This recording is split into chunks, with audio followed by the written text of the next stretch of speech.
binaliktad niya ang lahat na sinabihan ako doon, tanggapin mo na yan, bawiin mo lahat ng sinasabi mo at mag-abroad ka na lang. Yun ang pagkasabi sa akin. Okay, so hindi ko nanghingi? Hindi ako nanghingi. Itinanggi niya rin ang alegasyong nagplano siyang dukutin si Ang. Kabaliktaran lahat ng sinabi niya. Ako mangidnap sa kanya. Sino ba naman ako?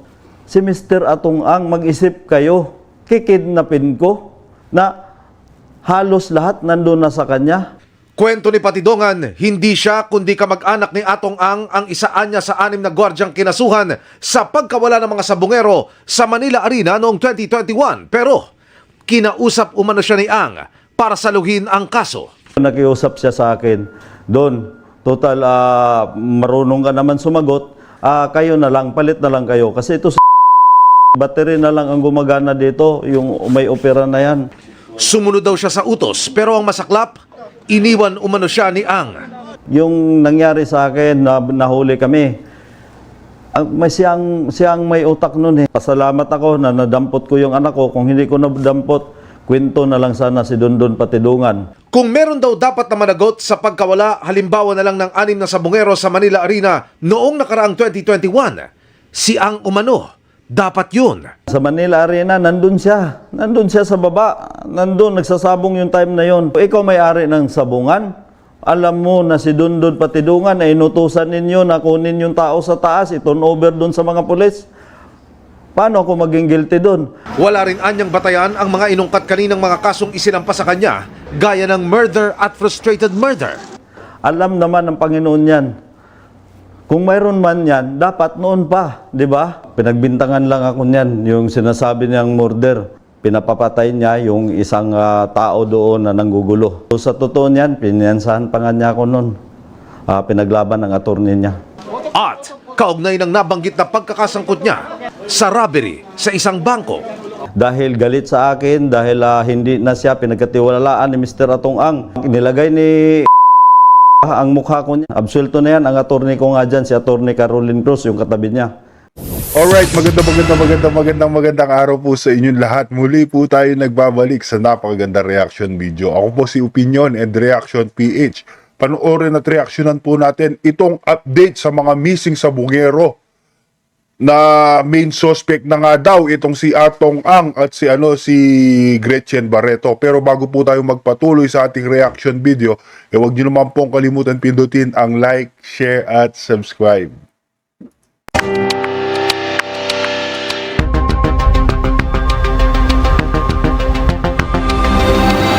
Magandang gabi po, Luzon, Visayas at Mindanao. Itinuturing ng suspect sina Atong Ang at Gretchen Barreto kaugnay ng mga nawawalang sabungero. Ayon po yan sa Department of Justice. Ayun po, nadinig nyo po, itinuturing na pong main suspect sina Atong Ang at si Gretchen Barreto. Ibig sabihin po, itong DOJ at ang Department of Justice may matibay na ebidensya na laban sa mga individual na nabanggit. Kasunod yan ng eksklusibong revelasyon ni alias Totoy o Julie Dondon Patidongan kahapon. Kaya inihahanda na ng DOJ ang pagsasampa ng reklamo laban sa kanila. May listahan na rin ng NAPOLCOM ng mga pulis na idinawit ni Patidongan sa kaso. Nakatutok si Chino Gaston. Matapos idawit sa kaso ng mga nawawalang sabungero, sinabi ni Justice Secretary Crispin Remulla na isasama na bilang suspects ang negosyanteng si Atong Ang at ang dating aktres na si Gretchen Barreto. Mapapasama sila kasi nga pinangalanan sila, then we will have to include them as suspects. Nang tanungin kung kailan masasampahan ng kaso ang dalawa, sabi ni Remulla, Sooner than later. It will happen. I-evaluate yan ng fiscals, ang ating group of fiscals who will be assigned to evaluate all the evidence so that we will know what cases to file properly. mula nang pumasok bilang kalihim ng Department of Justice, itinuring ni Remulla na malaking hamon ang kaso ng mga missing sabungero, lalo't sangkot umano ang mga makapangyarihang tao dito. Mabigat lang talaga itong laban dito kasi nga sobrang daming pera at sobrang daming koneksyon. Sinasabi ko nga, we are here holding the faith. Kasi ang tingin namin talaga rito, Isa lang naman nakakampi namin dito, taong bayan. Kahapon, pinangalanan ng nagpresentang whistleblower na si Julie Dondon Patidongan, si Ang at 2 iba pa bilang mastermind umano sa pagkawala ng mga sabongero. Isa si Patidongan sa mga kinasuhan sa kaso kaugnay ng 34 na sabongerong naglaho na parang bula matapos magsabong sa mga sabungang pagmamay-ari ni Ang sa isang text message. Sinabi ng abogado ni Ang na si Attorney Lorna Kapunan na dati nang itinatanggi ng kanyang kliyente na may kinalaman ito sa mga nawawalang sabongero. Ayon pa kay Kapunan, hindi rin daw isang kriminal o mastermind si Ang. Handa raw itong humarap sa investigasyon para malaman ang mga tunay na salarin at mabigyan ng closure ang mga pamilya ng biktima. Sobrang bigat po, no? Sobrang bigat ng aligasyon na ipukol dito kay Gretchen Barreto at kay Mr. Apo at Atong Ang. Mantakin po ninyo, no, napakarami pong tao noong kasagsagan ng online sabong na yan, no, napakasama pala lang online sabong na yan, no, mga kababayan. Buti na lamang po at hindi po tayo natuto na maglaro nito, no, at hindi po tayo natuto na maglaro lang kahit anong sugal. Yun po ang natin, no, ang nakakatakot pala tong tong online sabong. Kung totoo man at napatunayan man na guilty itong mga nabanggit na individual na main suspect na si Atong Ang at si Gretchen Barreto, nakakatakot po talaga, no. Wala po, mantakin po ninyo, no, kung totoo nga itong sinabi nilang krimen na si Atong ang mastermind, mantakin po ninyo. Wala pala sa itsura yan, no. Kung titignan mo tong si Mr. Atong Ang, para bagang hindi siya marunong magalit, no? Para bagang hindi siya maiinitin yung ulo. Pero tahimik lamang siya, no? Pero iba pala kung totoo man yung mga paratang sa kanya. Idinawit din ni Patidongan sa kaso si Barreto. Nang hinga ng reaksyon, sinabi ni Barreto sa GMA Integrated News na makikipag-ugnayan siya kapag handa na siya at ang kanyang kampo. Paglalahad naman ng National Police Commission o NAPOLCOM na matapos mag-imbestiga, meron na raw silang listahan ng mga pulis na idinadawit ni Patidongan. Ipapatawag daw sila para humarap sa administrative investigation. Di kami bulag.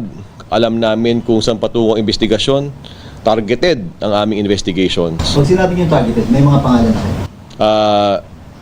I will not lie to you. We know the names. However, I cannot disclose it to you as of now. Para sa GMA Integrated News, Chino Gaston Nakatutok, 24 Oras. Itinanggi ni Atong Ang mga pahayag ni Dondon Patidongan na siya ang nasa likod ng hindi raw bababa sa 100 missing sabongeros. Hindi rin daw niya sinubukang suhulan si Patidongan ng 300 million pesos. Si Patidongan daw ang nangikil umano sa kanya. Kasabay niyan, nagain din ang kampo ni Ang ng 5 reklamo laban kay Patidongan. Yan naman ang tinutukan ni John Consulta. Sa Mandaluyong Prosecutor's Office, piniling maghain ng reklamo ni Charlie Atong Ang laban kay alias Totoy na si Julie Dondon Patidongan at isang Alan Mantires o Mr. Brown. Pinanumpaan niya at ng 3 testigo niya ang kanyang sworn affidavit laban kay Patidongan na nagsangkot sa kanya sa kaso ng mga nawawalang sabongero.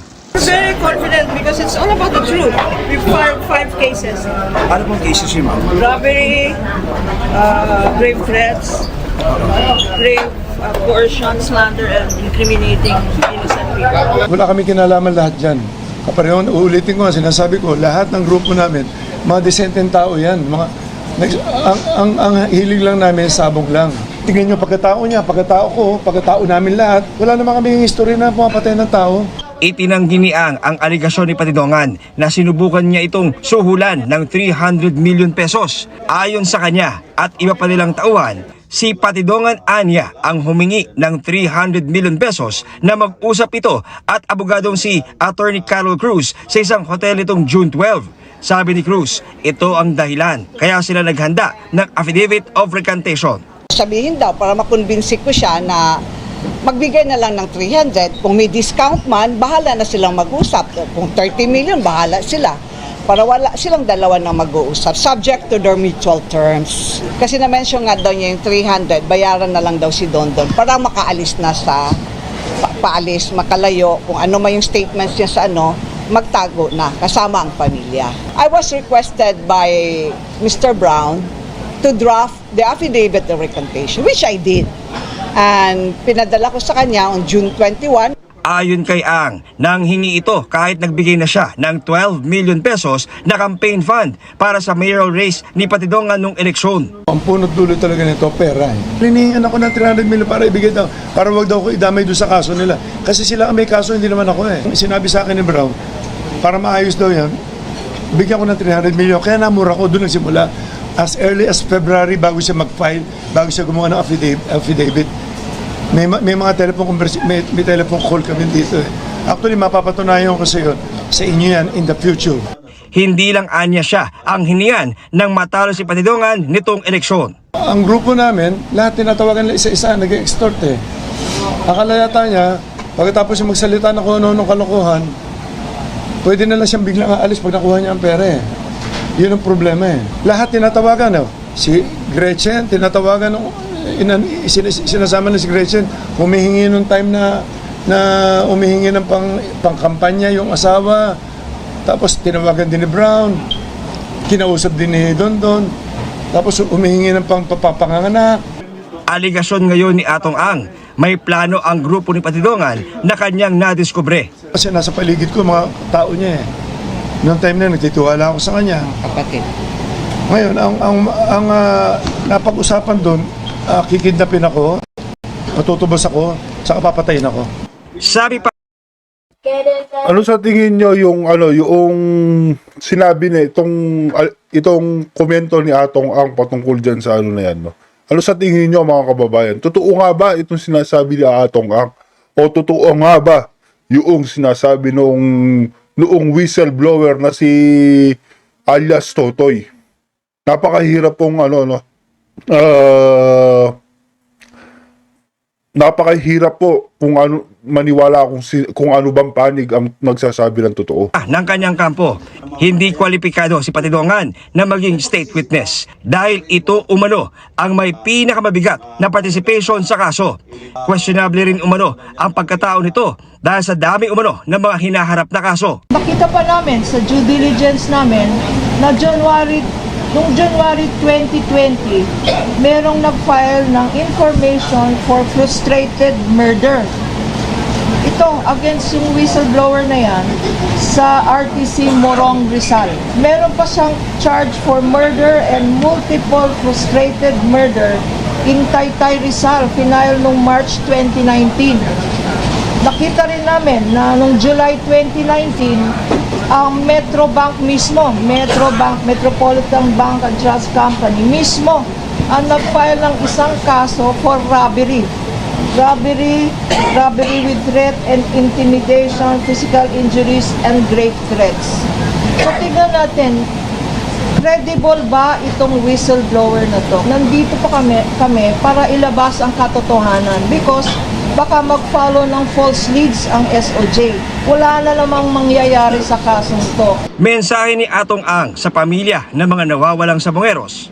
Malalaman nyo rin na totoo. Siguro sa pag-iimbesti niya, may lalabas na totoo dyan. Wala kami kinalaman lahat dyan. Kapareho, uulitin ko, sinasabi ko, lahat ng grupo namin, mga desenteng tao yan. Ang hilig lang namin, sabog lang. At mensahe naman niya kay Dondon Patidongan. Mag-isip ka doon. Kung ano man ang mga... huwag ka na magsinungaling. Tinuring kita parang anak ko eh. Hindi ko alam na ganyan kakasama. Pati ako, papatayin mo pa, kikidnapin mo pa ako. Ano mga nadadamay? Yun lang, ganun lang kasimple. Kailangan ko ng proteksyon na ng sarili ko na. Tsaka ang grupo namin kawawa na kami masyado. Sinusubukan pa na makuha ng GMA News ang pahayag ni Bantiles na kapwa-akusado ni Patidongan. Para sa GMA Integrated News, John Consulta, nakatutok 24 oras.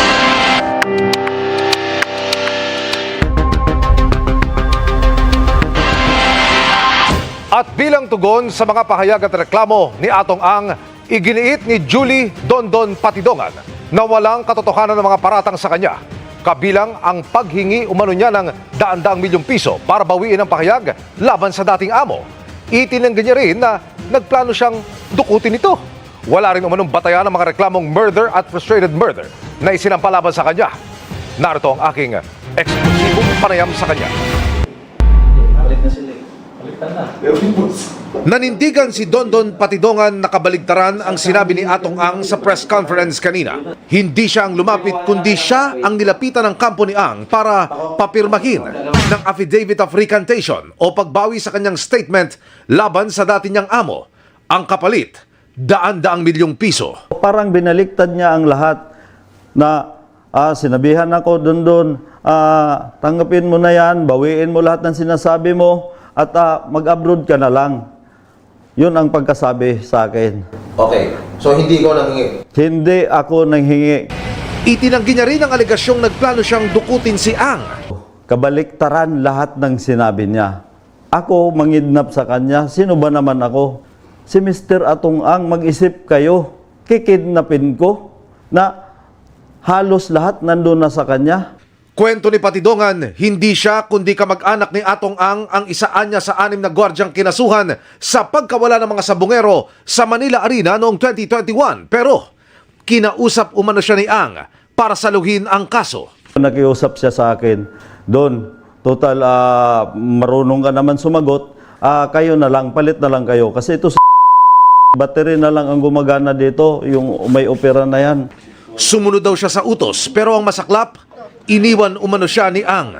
Yung nangyari sa akin, na nahuli kami, siyang may utak nun eh. Pasalamat ako na nadampot ko yung anak ko. Kung hindi ko nadampot, kwento na lang sana si Dondon Patidongan. Kung meron daw dapat na managot sa pagkawala, halimbawa na lang ng 6 na sabungero sa Manila Arena noong nakaraang 2021, si Ang umano.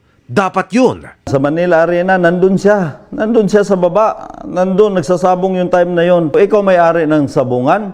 Alam mo na si Dondon Patidongan ay inutusan ninyo na kunin yung tao sa taas, i-turn over dun sa mga pulis.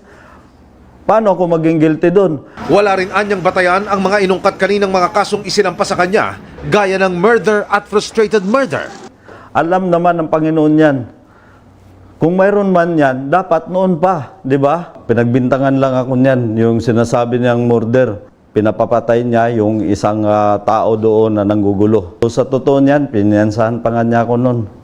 Pinaglaban ng attorney niya. At kaugnay ng nabanggit na pagkakasangkot niya sa robbery sa isang bangko. Dahil galit sa akin, dahil hindi na siya pinagkatiwalaan ni Mr. Atong Ang. Nilagay ni ang mukha ko niya. Absuelto na yan ang attorney ko nga dyan, si attorney Caroline Cruz, yung katabi niya kanina. Hinihinga namin ng reaksyon si Ang sa mga sinabi ni Patidongan. Para sa GMA Integrated News, Emil. Napakatindi po, no?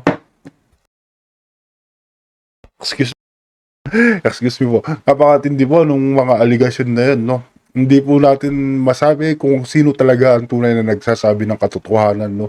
Pero hindi po biro yung buhay na nawala dito kasi hindi bumababa sa 100 yung mga sabungerong nawawala.